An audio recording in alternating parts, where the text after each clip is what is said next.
Good morning friends, আজকের ব্লগটা শুরু করছি মাছ বাজার থেকে। অ্যাকচুয়ালি আজকে আমি যাব বম্বেতে। তো সকাল সকাল উঠে কিন্তু মাছ বাজারে এসেছিলাম, ইলিশ মাছ নিয়ে যাব, চিংড়ি মাছ নিয়ে যাব। তো এই কাকুর থেকে মাছটা কেটে নিয়ে যাচ্ছি, এরপরে ঘরে গিয়ে একটু ভাজা করেই নেব মাছটা। তো ফ্লাইট ছিল আমার ওই 5:55, বের হয়ে গিয়েছি 2:30টার দিকে বাড়ির থেকে। আর এখন এই যে আমরা চলে যাচ্ছি, এরপরে এয়ারপোর্টে পৌঁছেও গিয়েছি। 2 ঘন্টা আগে যেহেতু যেতে হবে, তো সেজন্য কিন্তু যা কিছু রেডি করার আগে রেডি করে নিয়ে তারপরে ঠিক টাইম মতো বের হয়ে এসছি। এবার আমি আর আয়ুষ চলে যাচ্ছি এয়ারপোর্টের মধ্যে। পৌঁছে গিয়ে সেখান থেকে চলে যাচ্ছে, আমাদের যে গেট নাম্বারটা পড়েছে সেটা ছিল নিচে, তো সেইখানটাই যাচ্ছি। আর এই যে একটু ভিডিও করছিলাম নিজেকে, আর সেই সাথে আয়ুষকেও ডাকলাম। তো চলো এবার আমরা যাচ্ছি, এখান থেকে আমাদের গেট নাম্বার ছিল 104 নাম্বার, সেখানেই যাচ্ছি। আসলে নিচে আর অনেকটা দূরেও, সেই জন্য আগে সেখানে গিয়ে বসে থাকাটাই ভালো। এরপরে আমরা চলে এসেছি বাসে করে, আমাদের প্লেনের এখানেই চলে এসেছি। এবার চলে যাচ্ছি ভেতর দিকটা। চলো,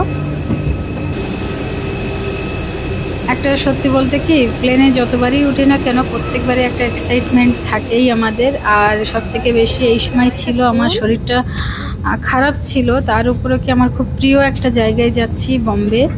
তো 5 বছর আগে লাস্ট গিয়েছি, আর এই 5 বছর পরে যাচ্ছি। আর চলো তোমাদেরকেও দেখাবো কতটা চেঞ্জেস হয়েছে সেই জায়গাটা। তো এই যে প্লেনে উঠে গিয়েছি, তারপরে বেশ 1-1.5 ঘন্টা পরে আমাদের খাবার দিয়ে দিয়েছিল এইখানে। তো চলো শেয়ার করি কি কি দিয়েছে দেখাই। আমি আর আয়ুষ দুজনই ননভেজ নিয়েছি, যেহেতু আমরা বাঙালি ননভেজ খাবো অবভিয়াসলি। এই যে এখানে দিয়ে দিয়েছিল একটা চিকেন বার্ন, দিয়েছিল একটা ওই যে কাপ কেক, আর এখানে ছিল ভেজ ছিল। এটা সবারই সেম ছিল, শুধু চিকেনের যে বার্নটা ওইটা হয়তো পনির ছিল অন্যদের। এখানে স্যান্ডউইচ ছিল, আমদই ছিল, জল, তারপরে ওই টি কিট, এইগুলোই ছিল। তো এগুলো খাবারগুলো কিন্তু দারুণ খেতে ছিল, বিশেষ করে স্যান্ডউইচটা আর আমদইটা আমার ভীষণ ভালো লেগেছে। এই যে স্যান্ডউইচ, এটা প্লেন যে চিজ স্যান্ডউইচ থাকে না সেটাই।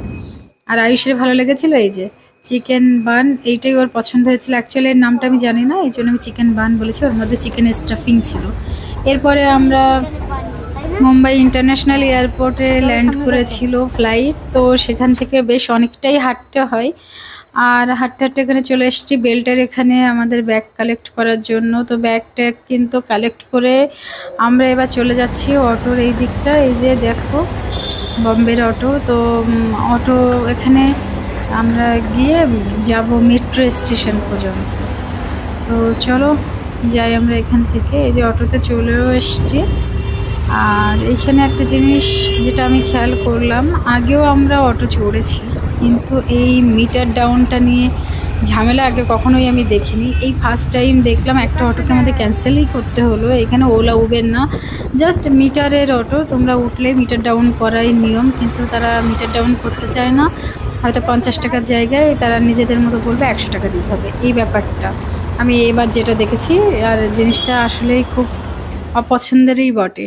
যাই হোক, আমরা মেট্রো করে কিন্তু চলে এসেছি আমাদের যে জায়গায় ফ্ল্যাট নেওয়া হয়েছে সেখানে। আর এইটা কিন্তু আমরা যে ফ্ল্যাটটা নিয়েছি সেই রুম থেকেই ব্লগটা করছি আমি তোমাদের সাথে। এই সময় ছিল রাত প্রায় 12:30। আর যেহেতু গণেশ পুজোর সময়, তাই কিন্তু সারা দিকে মানে লাইট জ্বলছিল, বেশ আনন্দ উৎসবের একটা মহল চলছিল। তো এটাই ছিল আমার বম্বে আসার প্রথম দিন। আশা করি তোমাদের ভালো লেগেছে। নেক্সট ব্লগ খুব দ্রুতই শেয়ার করব, ততক্ষণ পর্যন্ত পাশে থেকো। Thank you.